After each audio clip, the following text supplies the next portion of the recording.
think the fact that post-war England is starting to become multicultural is absolutely central to this story. Because for me, the first people to inhabit a multicultural Britain are the white kids and the West Indian kids living together in rundown, rat-infested estates in London and Liverpool and Glasgow and all the places where this story starts. It's utterly impossible to underestimate the impact of the Windrush. Without that boat loaded down with Caribbean people looking for a new life in this country, and then being sent records, and then those records spreading out, I can't even imagine what British subcultures would be like without that.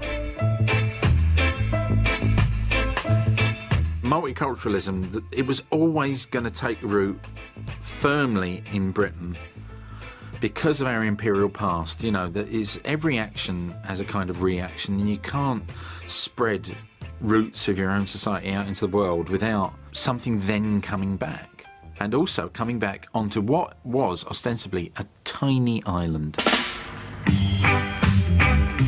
Well, the rude boy culture was everything that British youth culture wanted to be, in that it was edgy, it was dangerous, it was completely anti the mainstream. And basically that's what youth culture should always be. It should always come from being anti the mainstream. We were so slick with our dress, you know, our trousers, the seam had to be right, you know? It's stand up there, you know, our brogues have to be clean and, you know, polished, well polished, you know? The idea of showing white socks with black trousers, you know, that I can't think of when narrow trousers and white socks was ever worn before in Britain, and that was definitely a rude boy thing. Your silk hanky has got to be in the pocket, you know? You know, you think, well, I mean, it's just an hanky, but it's not just an hanky, it's a statement, you know? The little pork pie hats, the slightly hitched up trousers, the low rise on the trouser, anyway. It's all about an emphasis of masculinity, really. We introduce a swagger, you know, a style, a walk, the way your trousers hang, you know, it's got to be at the right length, you know, and that's all come from Jamaicans.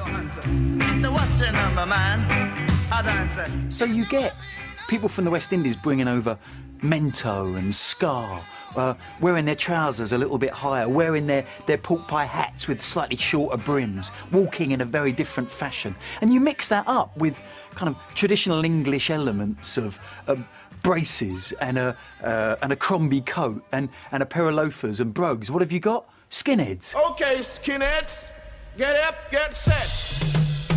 Grab your bag, your kit, and get fit. The first lot of skinheads that I was aware of, but of course they didn't have that label put on them, were the working class kids who were the early set of mods who wanted to wear something neat if they had menial jobs. Skinheads definitely came out of the mod thing.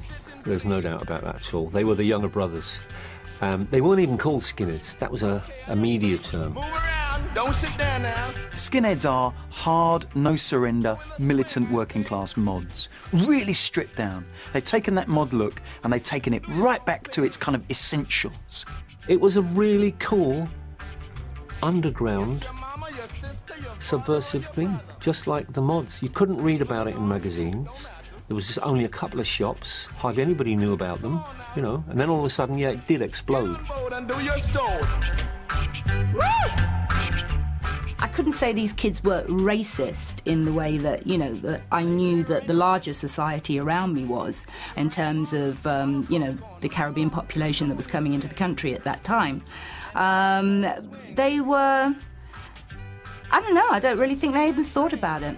If you ain't a skinhead, then get off somewhere and have a cough. The skinheads I knew, circa 68, 69, 70, they weren't racist. I never experienced any racism. I can honestly, hand on heart, say. They were quite happy in the little subculture that they had and the way that they dressed. They knew they were cool. That was always my thing. Skinheads were 10 times cooler than the little hippie contingent.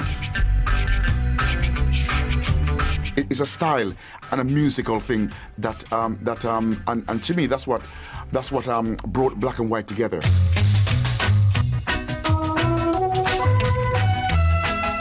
The original skinhead look came out of American Ivy League. No doubt about that whatsoever. You know, the haircut with the slightly pointed high parting, the button-down shirts, the waisted jackets. Those guys had their hair cut short because they dug the way astronauts had those buzz cuts. They wore braces. They wore flat-fronted chinos. To them, it was all about style, being crisp, being quite conservative, being very, very careful, stay-pressed trousers. Everything looked very neat, very tidy. Tonic suits, you know, three-quarter length, lovely, you know, two-tone mohair jackets. I mean, it was serious dressing. No creases allowed. You know, you'd be pressing and you'd be polishing your shoes. Immaculate. This was against the background of so-called swinging London, where everybody was wearing great big orange collars or gold or ridiculous bouffants and things, and the height of fashion for street kids was like boots, and that was just in the face of everything. It's an extraordinary statement, which says we are proud to be working class. We're actually, if you like, an example of that multiculturalism that we come to talk about, because most of it comes from the West Indies. They dance to ska music and to reggae.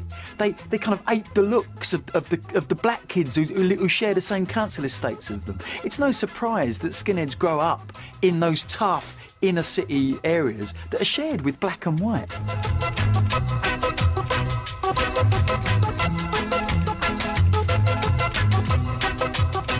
The girls looked fantastic, I thought. The girls were wearing suits. The girls were getting their suits made. They were wearing tonic suits. They would wear white, opaque tights.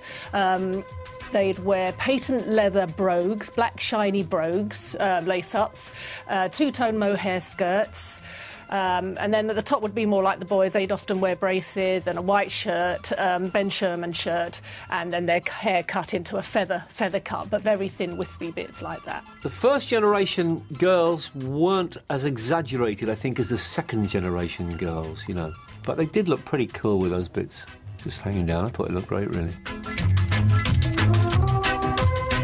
If you walked around in the late 60s looking too hippie-ish, you ran the risk of being attacked by skinhead girls. They'd walk around in gangs and they literally would attack you with their shoes often. I want all you skinhead to get up on your feet.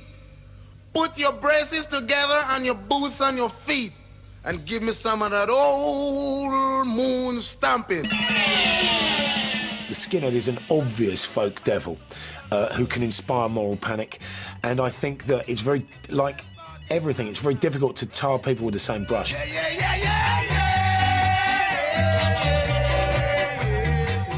The press defined the whole thing, really. I mean, I remember I got back from holiday and, like, the assistant manager said, oh, there was a thing in the Mirror yesterday about young people who dress a bit like you, called skinheads. I said, what? And it had a diagram, a drawn diagram. This is a skinhead. And he had, like, shaved hair, white T-shirt, braces, jeans and big boots, and he was sort of standing like that. Now remember, I'm your boss, Skinhead speaking. My name. As soon as the media coverage started, the coolest ones grew their hair long. Other people, as I said, followed, and then, you know, as a result, the media started calling them suede heads. But the whole thing was over by 1970. Now, when I said sing, It's funny that the whole skinhead thing died out at the end of the 60s. I guess, you know, it was just this little subculture blip that came up and went away again, but it crept back again. Later on, you get a skinhead revival in the 70s, which is overtly racist, which is associated with oi music and all of that kind of nasty, ugly stuff. And I'll tell you what, there was nothing cool about these guys. They did not look cool. They looked horrible. They didn't have any style. It was a uniform for them. Do you know what I mean? It was you, we're this. There was nothing to do with style. Those kids, adopted the skinhead look because it looked very intimidating. I guess it was that kind of close-cropped Hitler Youth thing. Braces, Nazi salutes, but they were always a minority, and I guess they were eliciting a disproportionate media coverage. It was when somebody who thought they were being very smart and clever, how can we hijack the youth and get them into a movement? That's when the National Front tried to hijack the skinhead movement and brought it in them. So it's only a very, very, very small little group of people. The media tends to blow it up. big headline. It was nothing like that, you know? When you're talking about social subcultures, you're talking about groups of people, and groups are, by their very nature, will always subdivide. It's funny because there were the left-wing skinheads, really vibrantly left-wing skinheads. There were the right-wing skinheads, and then in the middle there were still the skinheads. You didn't want anything to do with either group, really. The style and look of skinhead recurs every so often. It's now a staple of the palette of the fashion designer. That look made an indelible impression on me, and I guess 40-odd years later on, I still sport elements of that look because it's classic. It was never about fashion, it was always about style, and style never dates.